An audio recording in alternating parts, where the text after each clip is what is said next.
Bien, en esta parte que vamos a ver el día de hoy, viene involucrado a las leyes de Faraday. Si bien es cierto que desde un principio habíamos manejado cómo inducir una reacción electroquímica a través del paso de una corriente directa y cómo al separar estos fenómenos que tenemos con la forma en alimentar energía hacia un sistema electroquímico que puede ser a través de corriente directa, corriente alterna, podemos inducir diferentes fenómenos en las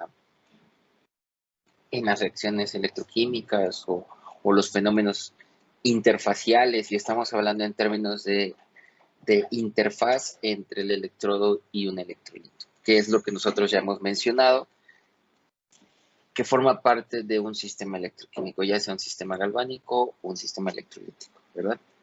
Y ahora, bueno, si es cierto con el potencial que nos puede indicar la celda, que también eso nos hace falta de hacer ejercicios, con respecto a si la reacción es espontánea, si no es espontánea, ¿cómo ahora cuantificamos la intensidad de corriente o la densidad de corriente en un sistema? ¿Ok? Bien, pues por primera parte, lo que tenemos que relacionar todo esto es con las leyes de Faraday. Michael Faraday, pues, vivió entre 1791 y 1876. Fue un físico y químico británico que estudió el electromagnetismo y la electroquímica. Sus principales descubrimientos incluyen la inducción electromagnética, el magnetismo y la electrólisis. Si bien es cierto, Michael Faraday fue un investigador o científico experimentista, no fue hasta la década más bien cuando Maxwell logra descubrir todos sus trabajos de Faraday, es que puede colocar todas esas ecuaciones que nosotros vimos en electricidad y magnetismo, que son las relaciones de Maxwell.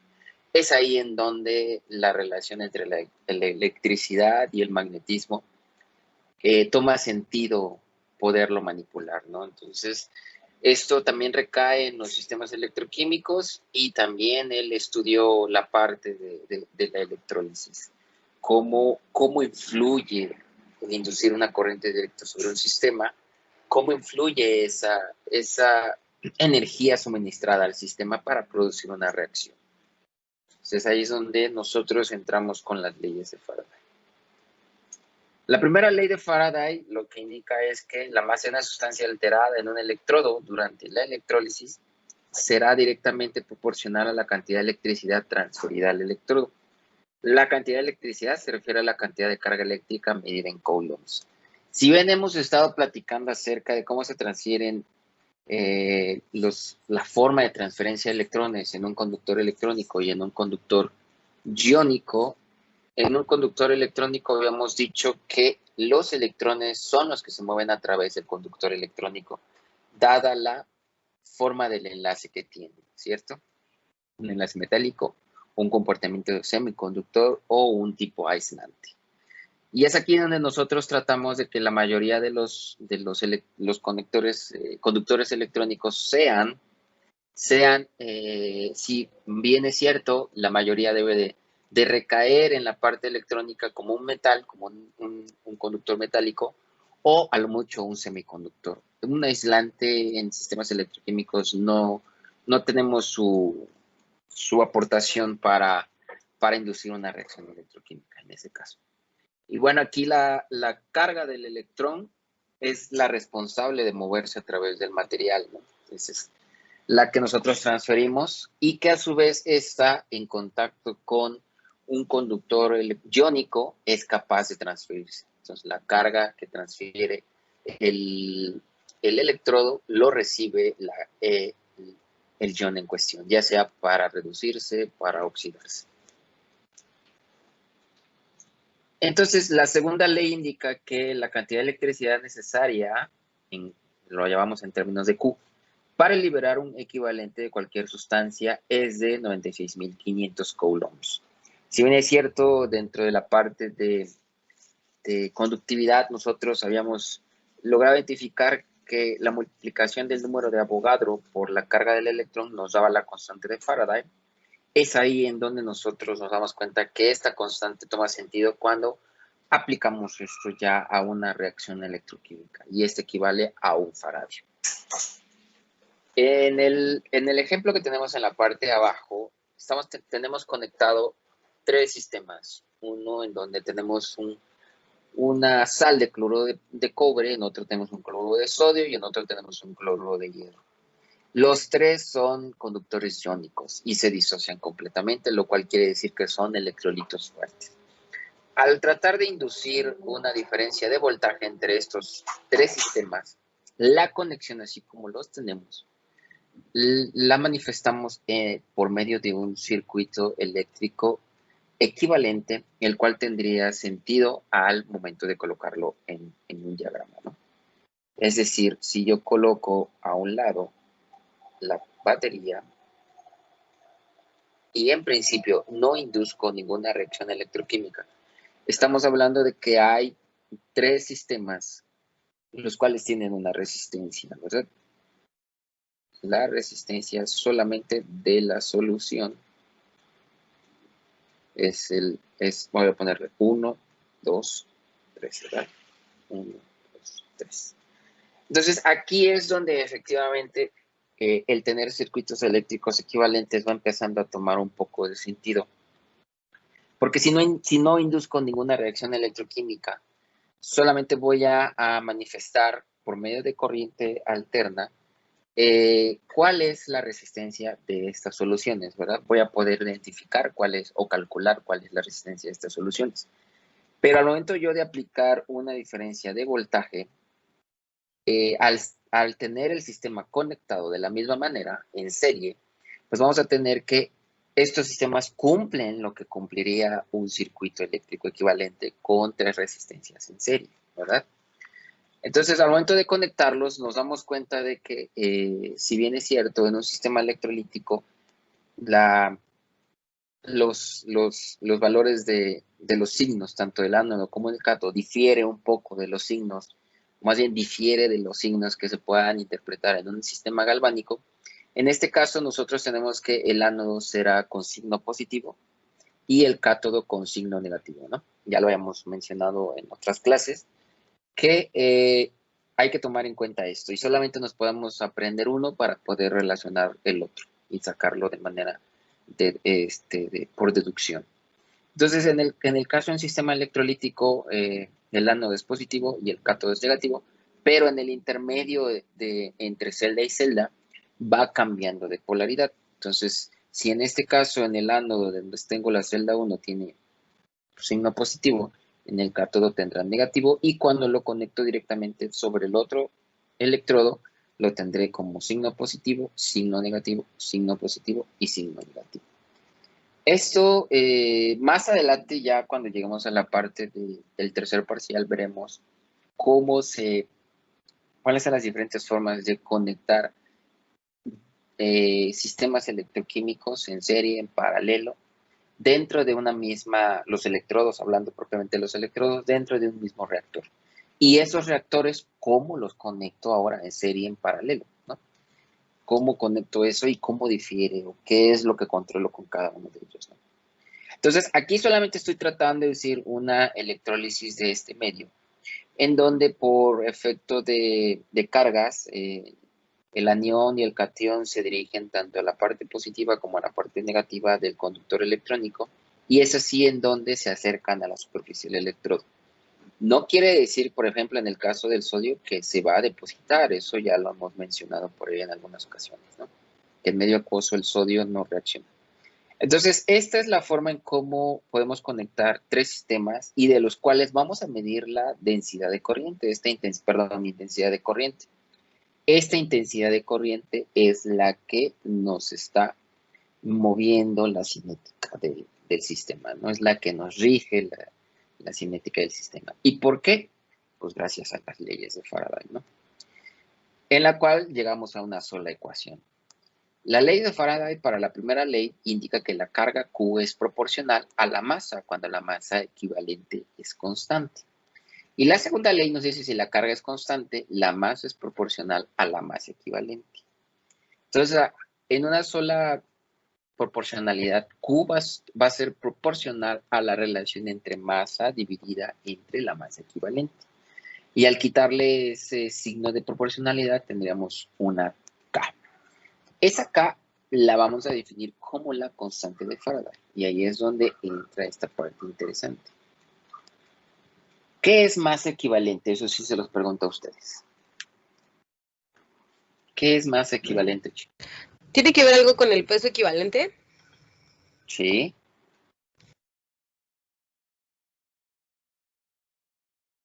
¿Qué es entonces la masa equivalente?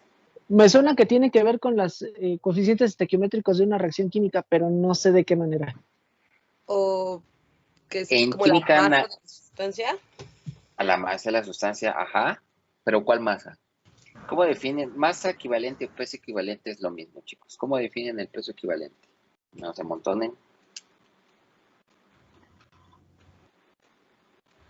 La masa molecular entre los equivalentes.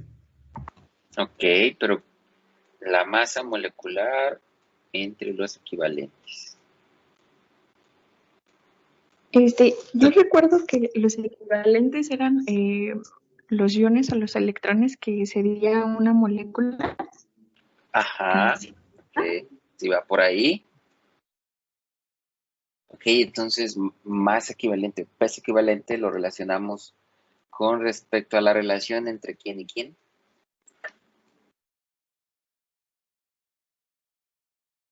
¿Ya alguien por ahí dio la idea? ¿Alguien que lo resuma?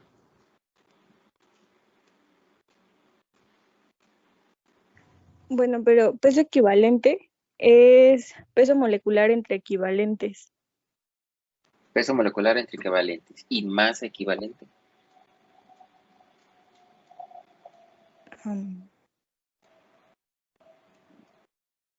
Pues serían los gramos entre los equivalentes, ¿no?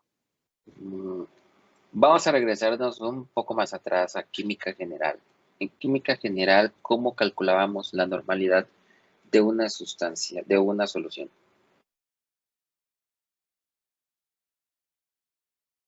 Como la cantidad de equivalentes por gramo de soluto entre el volumen de solución. Ok, gramos equivalentes. ¿Cómo calculábamos los gramos equivalentes?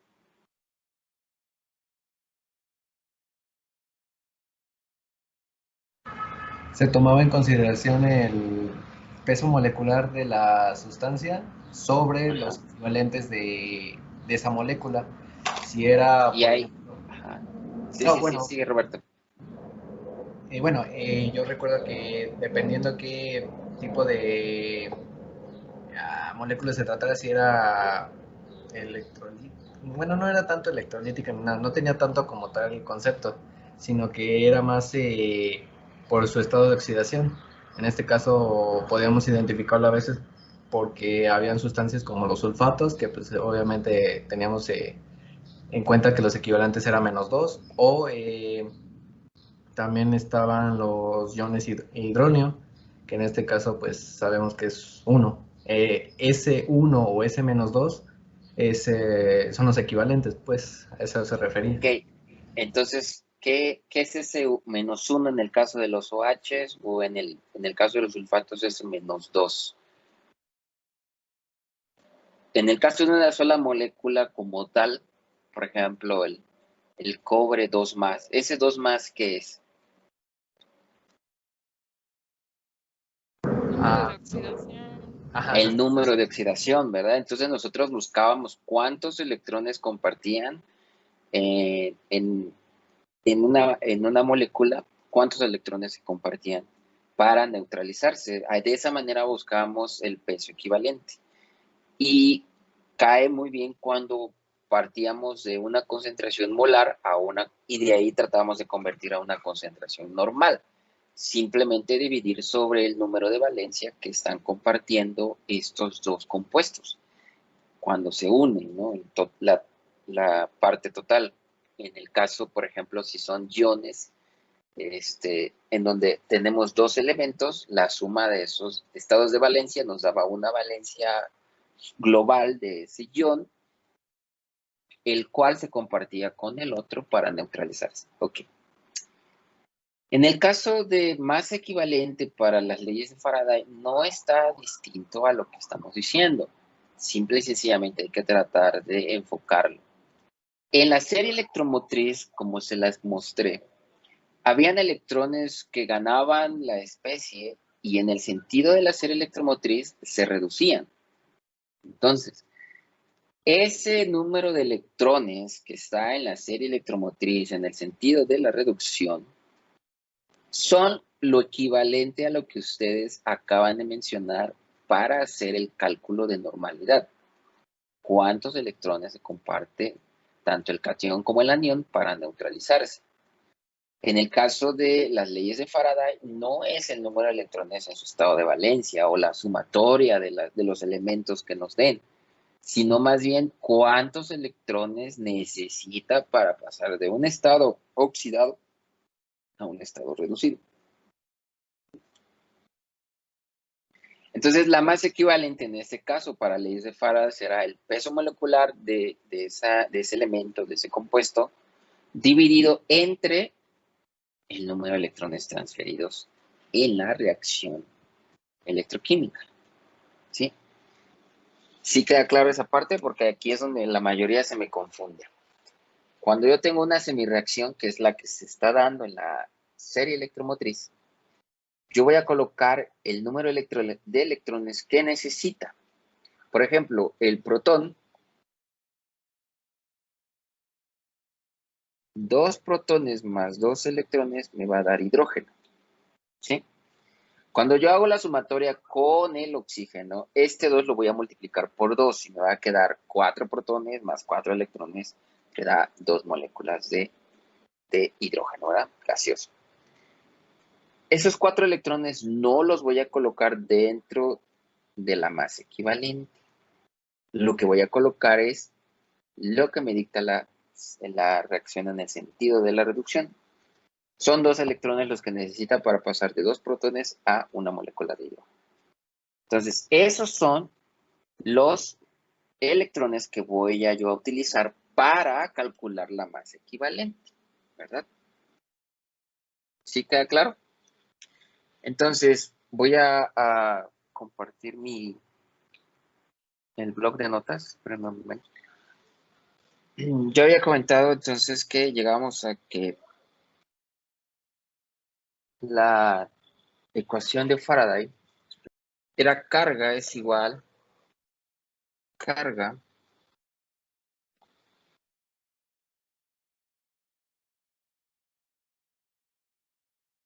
es igual a F por masa entre masa equivalente.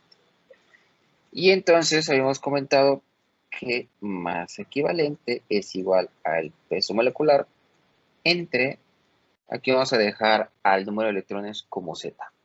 El número de electrones que necesita en la semirreacción. Voy a sustituir todo acá y voy a dejar que carga es igual a la constante de Faraday por M entre el peso molecular, la Z por, al colocarlo dentro de este cociente, va a quedar en la parte de arriba, y rearreglando Z por F masa entre peso molecular.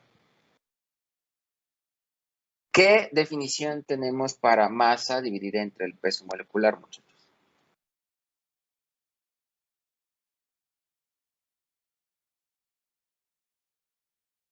El número de moles, ¿no?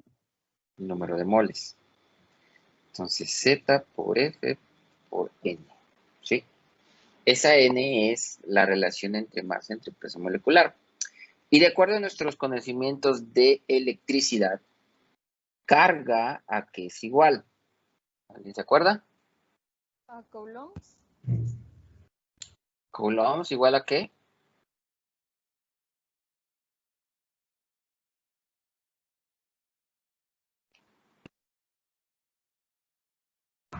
No, pero es igual. no me acuerdo. ¿No? Ok. ¿Voltaje Bien, sobre entonces, tiempo? voltaje sobre tiempo, no. Nosotros habíamos definido en electricidad y magnetismo que la carga va a ser igual a la intensidad por el tiempo. ¿Ok? Vamos a recordarlo por ahí. Si yo hago un incremento de carga en función del tiempo, esto será igual a la intensidad. Y esta es nuestra primera relación o nuestra segunda ecuación. Ahora, esta ecuación nos sirve mucho para, en circuitos electrónicos, poder medir la cantidad de intensidad o la intensidad de corriente que pasa a través de un circuito eléctrico. Pero acá nos va a servir, ahora verán, para relacionarlo con la ley de Faraday. Carga, si yo hago un incremento en carga, para la ecuación 1, yo voy a tener un incremento en ¿dónde? Me podría ir un poco más formal, ¿no? Podría decir, un incremento en carga será igual constante, un incremento en n, ¿verdad? Y al tener la relación con respecto ahora al tiempo, si yo divido todo con respecto al tiempo, y ahora sí, esta relación del incremento del tiempo tiende a 0, tendría que esto pasaría a ser una diferencial. Diferencial de carga con respecto al tiempo será igual a z por f por la derivada de n con respecto al tiempo. Esta parte es sencilla, ¿no? Porque solamente lo estamos dirigiendo en una sola dirección. No estamos teniendo ni un producto vectorial, ni un producto en 3 dimensiones, ni estamos metiendo el factor nabla. Entonces, en este caso, yo ya estoy, fíjense bien, esta tercera ecuación ya es comparable con la segunda. Si la intensidad es función del tiempo, es claro que voy a poder tener diferentes fenómenos. Si la intensidad no es función del tiempo, también. Y si de ahí yo varío un voltaje en función del tiempo, también la intensidad se mantendría diferente. Eso lo veremos cuando ya lleguemos a circuitos electrónicos equivalentes. Pero en este caso, voy a tomar en cuenta que la carga es variable en términos del tiempo y haré la igualdad. Sustituyendo 2 en 3, ¿no? Tendría que intensidad es igual a Z por F por la variación de cambio de N con respecto al tiempo. Este factor que tenemos aquí, ¿a qué es igual, muchachos? Ustedes ya lo han visto esto en sus amplios conocimientos de cinética o de termodinámica de reacciones, ¿no? ¿A qué es igual ese incremento de N? Ese incremento de N, ¿quién es?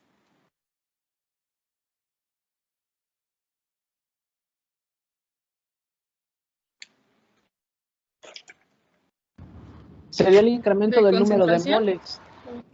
El número de moles, exactamente. ¿Pero qué moles? Son los que reaccionan, los que no reaccionan, simplemente estoy aumentando o disminuyendo. ¿Quién sería? ¿Los reactantes?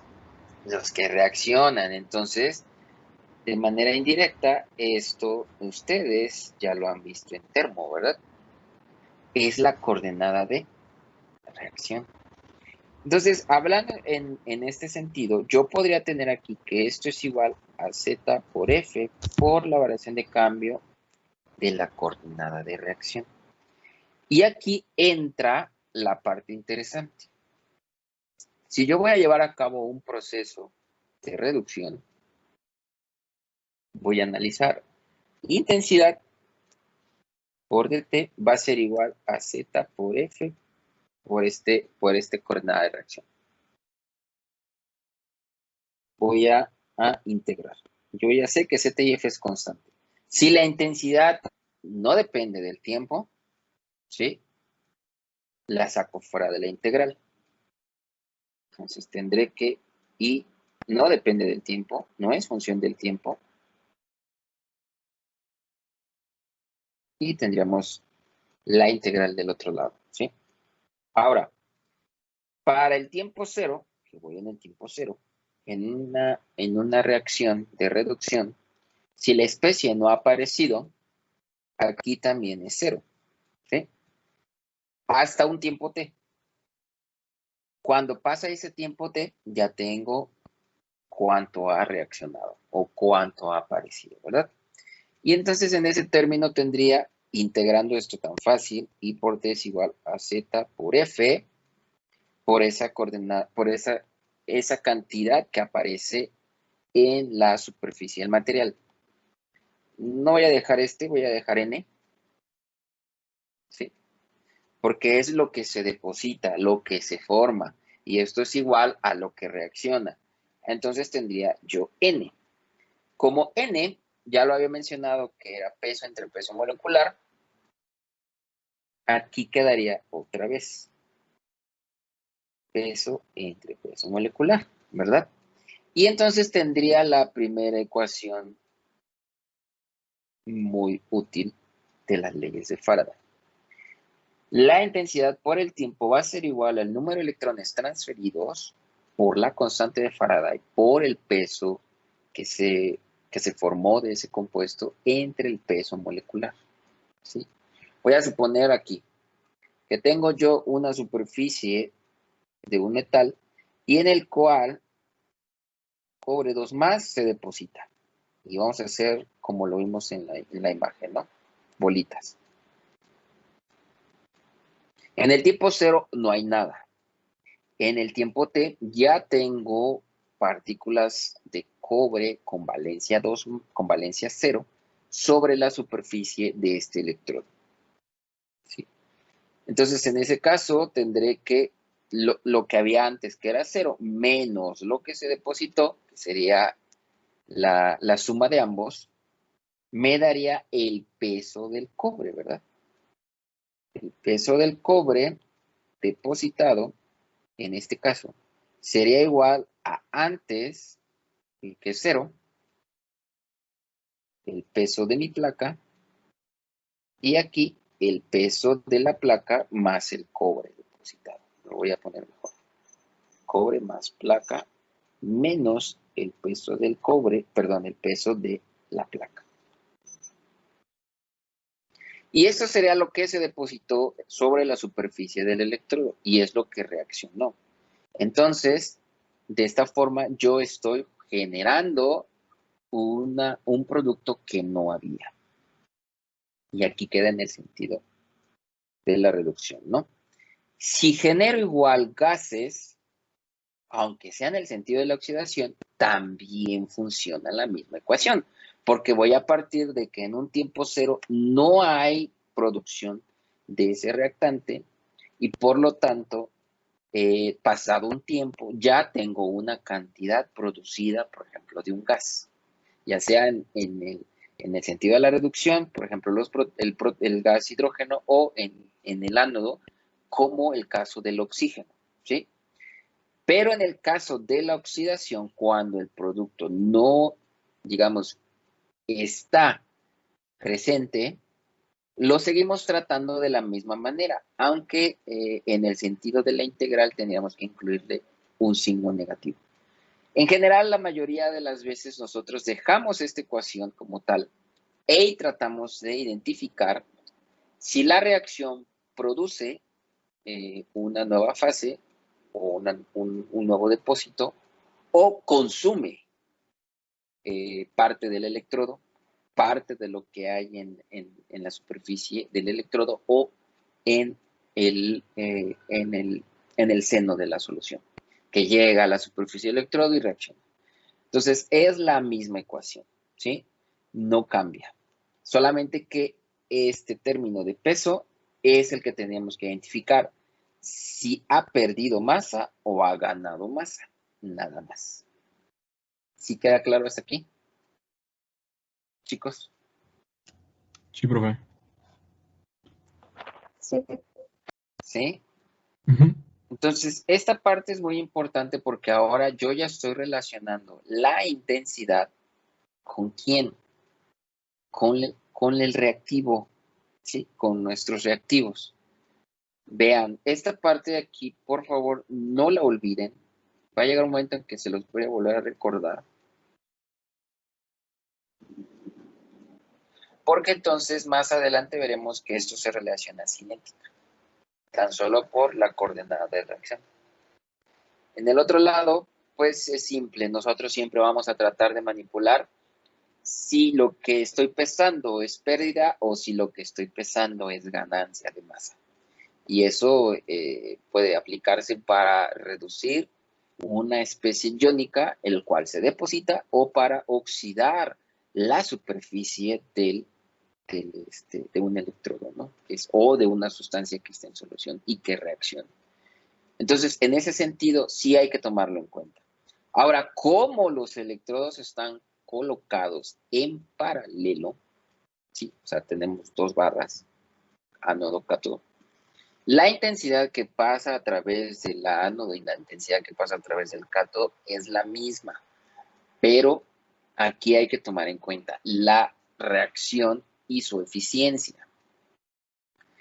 Entonces, si yo tengo que hay una eficiencia del lado del ánodo y tengo una eficiencia del lado del cátodo, voy a definirlo de la siguiente manera.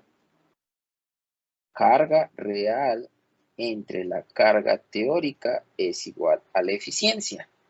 Y esa eficiencia será igual a intensidad real por tiempo entre la intensidad teórica por tiempo. Como el tiempo es el mismo, no puedo variar ni en el ánodo ni en el cátodo el tiempo. O sea, no puedo decir en el ánodo voy a tomar 3 minutos, mientras que en el cátodo voy a tomar 4 minutos. No, el tiempo es exactamente el mismo. Entonces, la intensidad real dividida entre la intensidad teórica es la eficiencia de carga a la transferencia de esos electrones entre el conductor electrónico y los iones en solución. Entonces, esto de aquí va a tomar relevancia al momento de hablar en términos de la ley de Faraday. Esta intensidad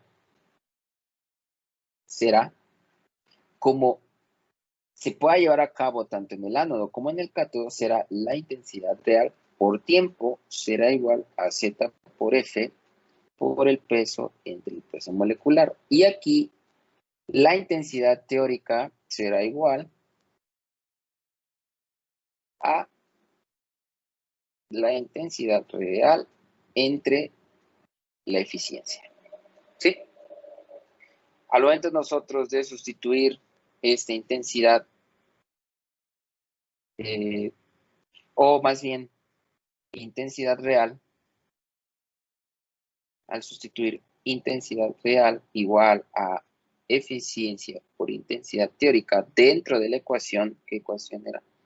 Esta era la ecuación 2, 3, 4. Dentro de la ecuación 5, ¿sí? Esta eficiencia teórica por la eficiencia que se transfiere por el tiempo será igual a Z por F por el peso entre el peso molecular, ¿sí? Ahora, ¿cómo definimos la intensidad teórica? La intensidad teórica es la intensidad de corriente que yo le suministro total al sistema. Si yo digo que estoy transfiriendo 3 amperes, son 3 amperes los que pasan en el ánodo y en el cátodo, pero no es la real. Lo que va a consumir el ánodo y lo que va a consumir el cátodo va a depender de esa eficiencia de transferencia de carga. En la mayoría de los casos, pues, por ejemplo, puede ser 98, puede ser 90, puede ser 50, puede ser incluso tomarse como 100%, ¿sí? Y al tomarse como 100%, pues esa intensidad teórica es igual a la intensidad real, tanto en el ánodo como en el cátodo. Y aquí es donde nosotros debemos de identificar si es catódico o si es anódico. En el caso de la intensidad real, debería de ser definido si es intensidad real en el cátodo o intensidad real en el ánodo, ¿sí?